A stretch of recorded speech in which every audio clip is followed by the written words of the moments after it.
Guatemala. Bienvenido, Manuel.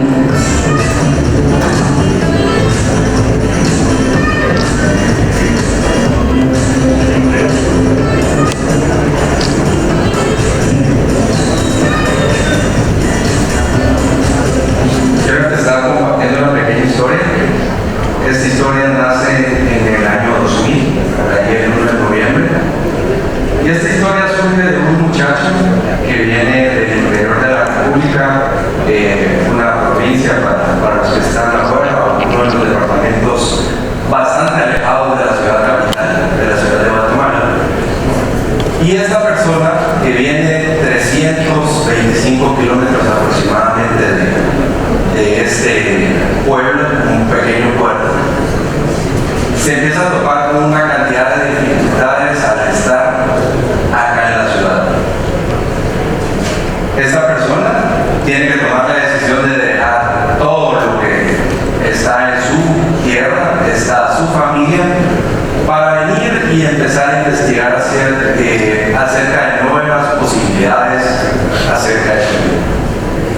Es así como esta persona, mostrándose primero en una ciudad completamente grande, en una ciudad de vehículos, en una ciudad que era una total locura, empieza a buscar esa opción de cómo mejorar su calidad de vida.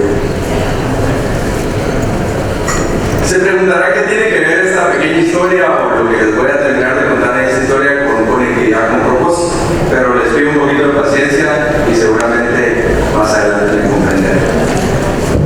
Este joven de 18 años, al graduarse en una carrera de computación, un bachillerato que se le conoce acá en el país, toma la decisión de irse de la casa por distintos temas familiares. Eran las personas que podían cuidarlo acá mientras él regresaba, mientras él se vino de su departamento. Y esa persona empieza a pensar: ¿qué hago?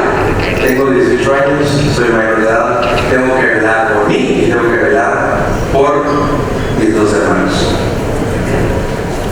Cuando sucede eso, un buen amigo se acerca y dice: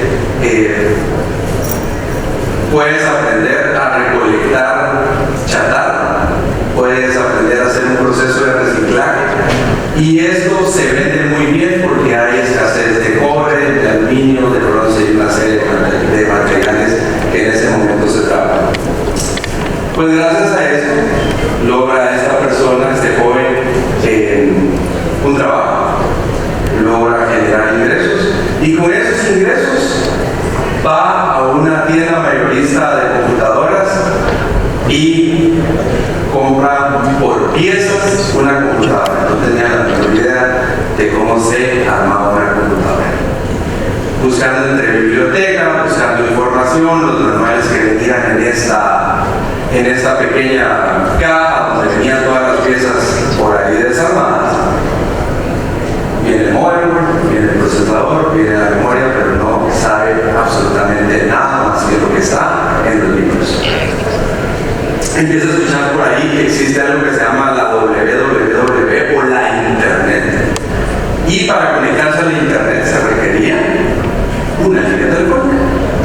En ese año, más o menos en 2000, acá todavía estaba la función de la empresa estatal, y contratar una línea telefónica era algo que, cuando llegaban a instalarla después de un año, había una celebración en la casa.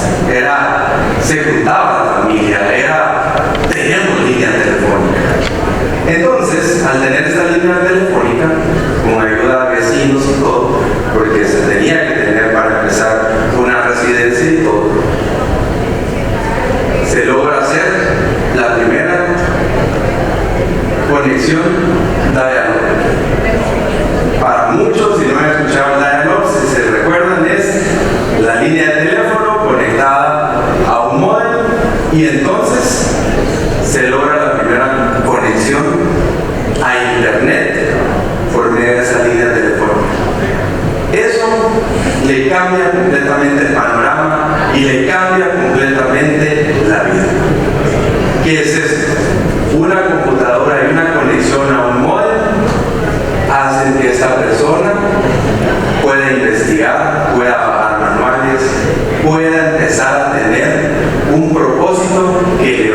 cambiar toda esa parte de la vida. Esta es la primera computadora de ese joven. Fue armada, funcionó y ahí fue conectado a ese módem que le permitió tener acceso a información. Más adelante esta persona tuvo acceso a manuales, cursos, por supuesto era una conexión de 5 minutos, descargar todo, guardarlo y no seguir gastando. ¿Por qué? Porque la conexión era demasiado grande. Luego de eso, este joven le dan un trabajo en una compañía telefónica, de hecho telefónica. Empezando como call center, empieza a atender todas las llamadas y empieza a cambiar su vida. De vender chatarra a ser un agente de call center, y eso le permite empezar en la universidad a estudiar ingeniería de telecomunicaciones.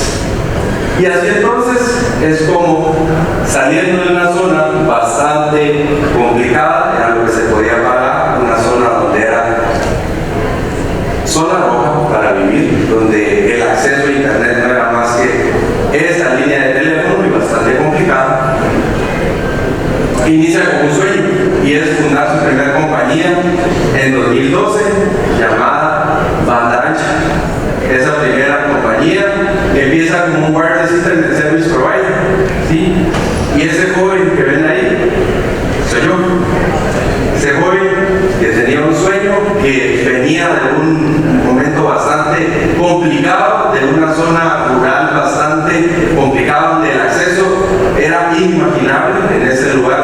Para poder hacer una llamada telefónica lo citaban a uno y había que estar a cierta hora para poder hacer esa llamada. No sé si lo recuerden algunos, pero las estatales así funcionaban en ese momento. Entonces, fundo la primera compañía y es Banda Ancha, y empezamos con un Wireless Internet Service Provider, un proveedor de servicios de internet y nada más. Posteriormente, se vende esa compañía e iniciamos en 2015 Wacom Solutions, que es una compañía enfocada en brindar soluciones 100% wireless. Al 2020 fundamos WCOM, que se vuelve el primer proveedor de servicios de internet por fibra óptica en Antigua Guatemala. Y en 2022 empezamos a generar los primeros Wi-Fi o zonas de cobertura Wi-Fi en los parques de Antigua Guatemala. ¿Por qué les cuento esto y por qué les cuento de la conectividad con propósito?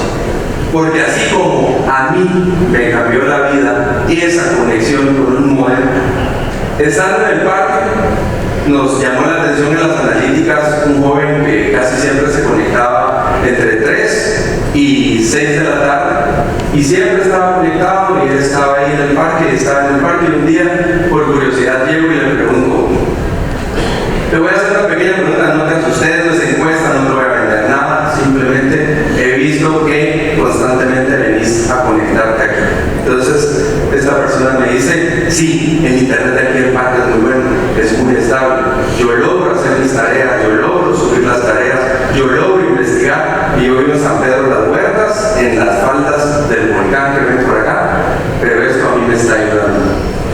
Entonces, ese es el momento en el que yo digo, la conectividad definitivamente puede hacer un cambio. Lo hizo conmigo y lo puedo hacer hasta donde la oportunidad me da y hasta donde todas las herramientas que tengo me permiten generar esta parte para cambiarle la vida.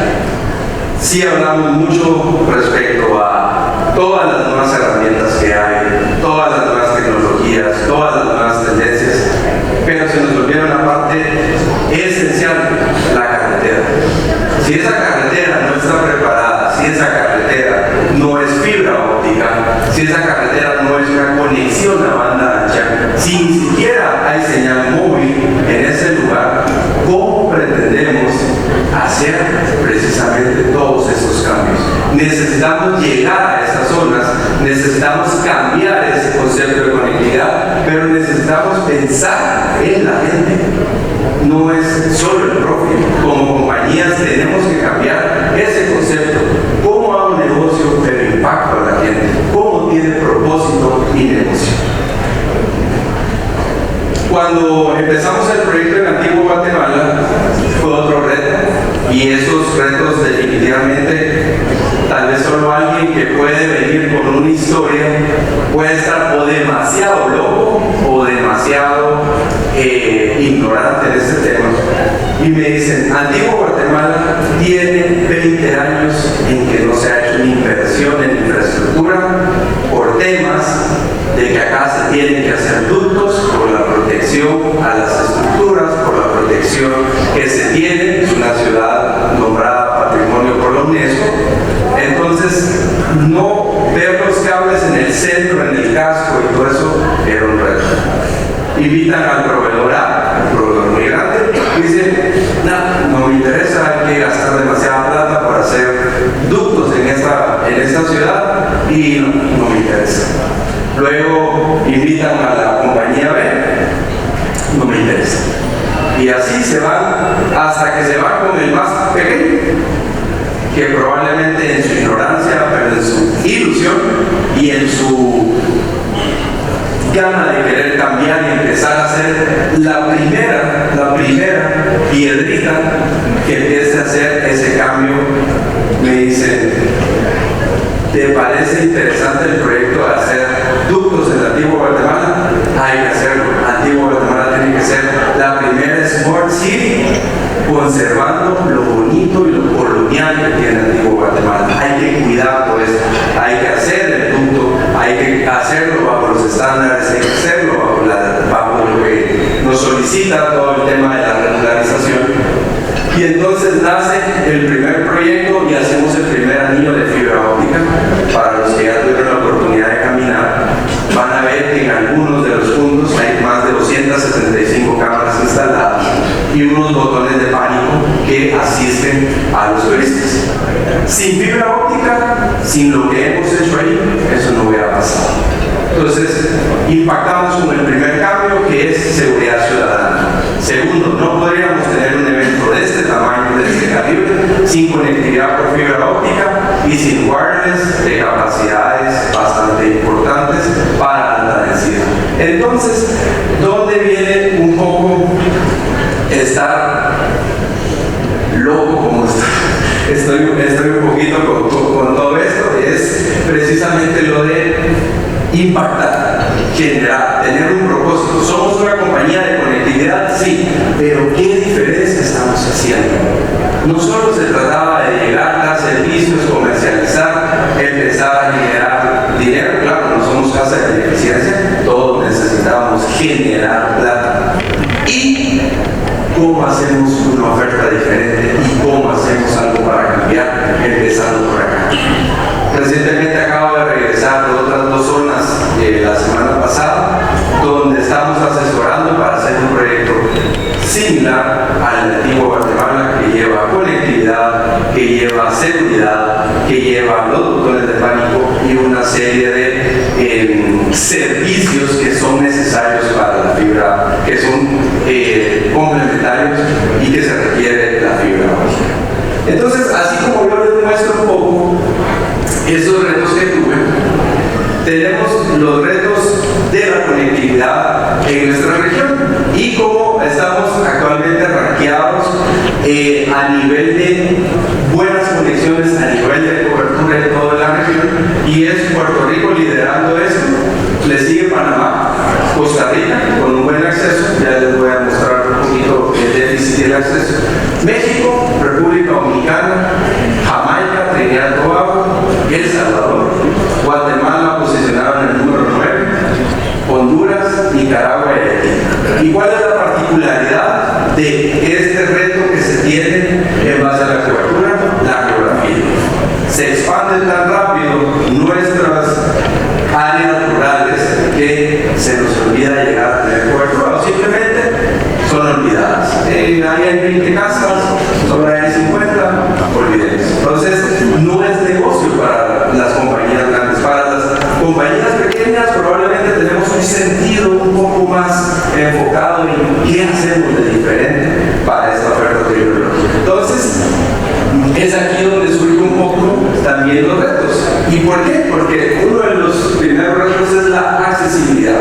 Pese a que se hacen grandes esfuerzos, pese a que vemos despliegues grandes de torres, vemos despliegues de fibra, aún así no logramos cubrir. Imagínense algo tan cercano a la ciudad, tan bonito como es la antigua Guatemala, y llevaba 20 años funcionando con servicio de cobre.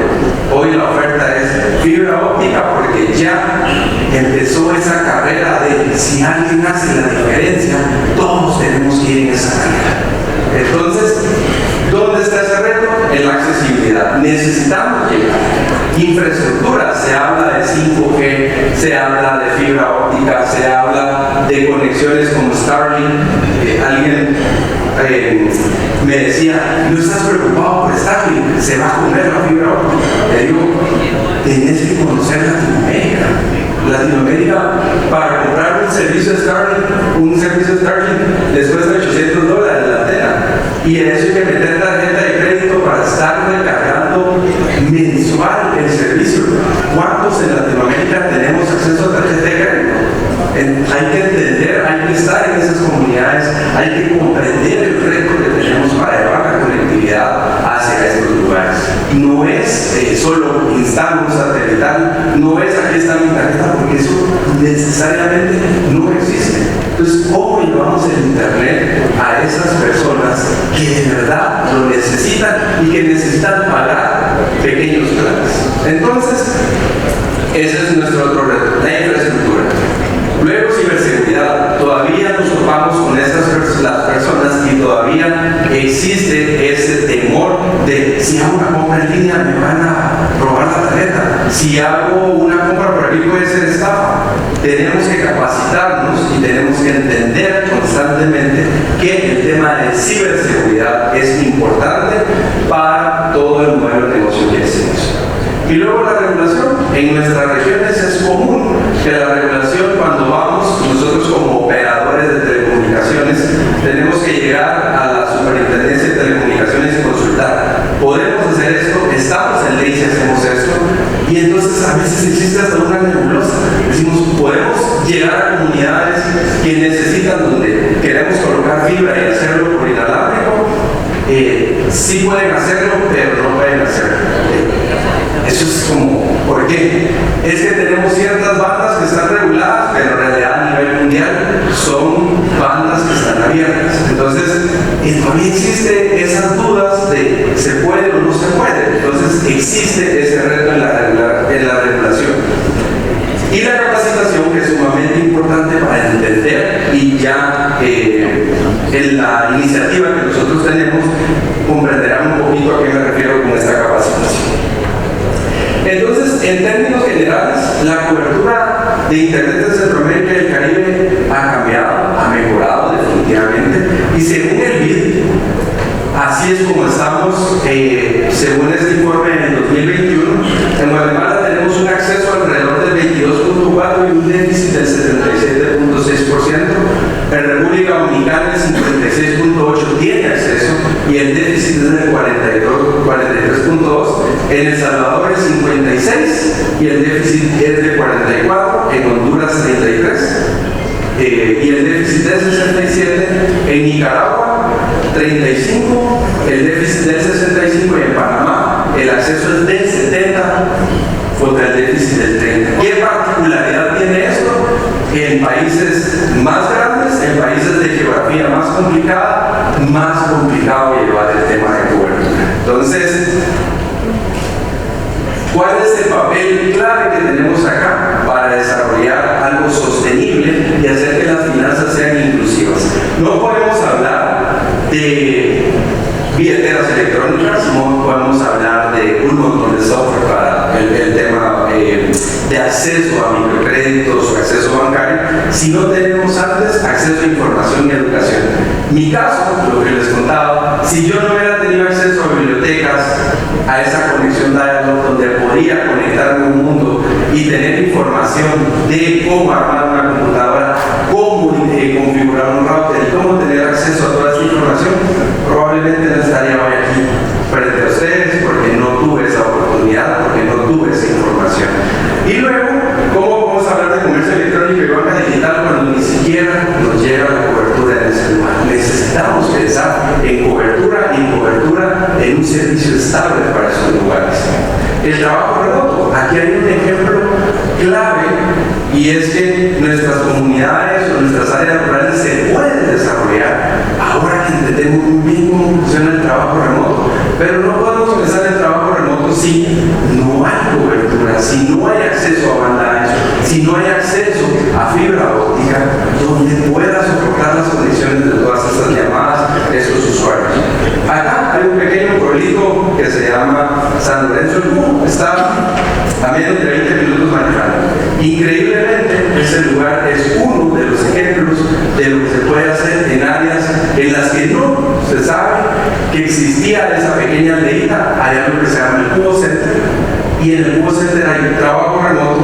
Se sorprenderían, hay gente configurando satélites para Estados Unidos, hay de agricultura. Hay gente que desde ahí están regularizando la parte de los cafetaleros locales de Guatemala para que cumplan las normas, y así un sinfín de negocios en un edificio que rompe el esquema.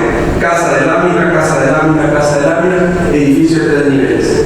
Y hay una particularidad: todos los trabajadores son de la zona. Toda la manufactura de muebles y todo son de la zona. Así es como vamos a empezar a impactar esa forma a través de la conectividad.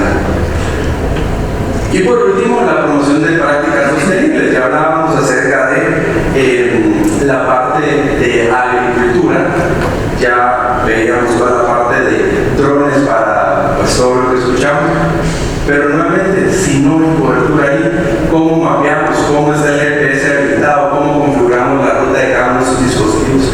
Necesitamos conectividad para cada uno de estos puntos. Entonces, en resumen, el Internet puede ser ese catalizador para impulsar el desarrollo. ¿Cuál es nuestra propuesta, digamos? Y es un modelo en el que ustedes, como microfinancieras, lo entienden muy bien, y nosotros lo hemos empezado a investigar porque decimos, ok, crecer para nosotros en fibra óptica puede tomar muchos años hasta donde queremos llegar. Pero ¿qué pasa si empezamos a ver esos modelos que ya existen y ya funcionan en otros países? Y resulta que existen las cooperativas de telecomunicaciones o las microempresas de telecomunicaciones, donde acá para los chapines decimos el muchacho pilas, o la persona que es muy inteligente o que logró tener acceso a cierta información. Él es el que se pone curioso y arma una pequeña empresa y monta una antena en el techo de su casa y empieza. Pero ¿cuál es la deficiencia de esto? Esa persona no ha tenido todo el conocimiento y empiezan los servicios deficientes, empieza toda esta parte donde no tenemos un buen sistema. Entonces, ¿cuál es la idea para que lleguemos y abarquemos más? Hagamos esas pequeñas cooperativas de telecomunicaciones, hagamos esas pequeñas comunidades donde nosotros, las empresas que ya tenemos experiencia, que ya tenemos la capacidad, podamos guiarnos a ellos, podamos ofrecer asesoría, podamos brindarle acceso a cuál es cómo se regulan esos equipos en el país, cómo podemos darles mejor conocimiento basado en nuestra experiencia y cómo hacemos modelos sostenibles de servicios estables en ese lugar. Ese es nuestro concepto de conectividad con propósito, y ese es donde ustedes como microfinancieras pueden entender, detectar esas oportunidades y entender que hoy tienen un aliado, al menos acá en el país, que esperamos que sea, al igual como les comentaba el proyecto de Antigua, sea un detonante para que esto se empiece a aplicar en nuestra región. Es complicado, sí, pero alguien tiene que hacerlo, y quisiéramos empezar con ustedes para alcanzar ese objetivo. Ese es mi concepto de conectividad con propósito, y eso es lo que quisiera que se lleven hoy. ¿Podemos cambiar? Sí. ¿Podemos hacer esa diferencia? Sí. Pero necesitamos estar enamorados de lo que hacemos. Entonces, muchas gracias.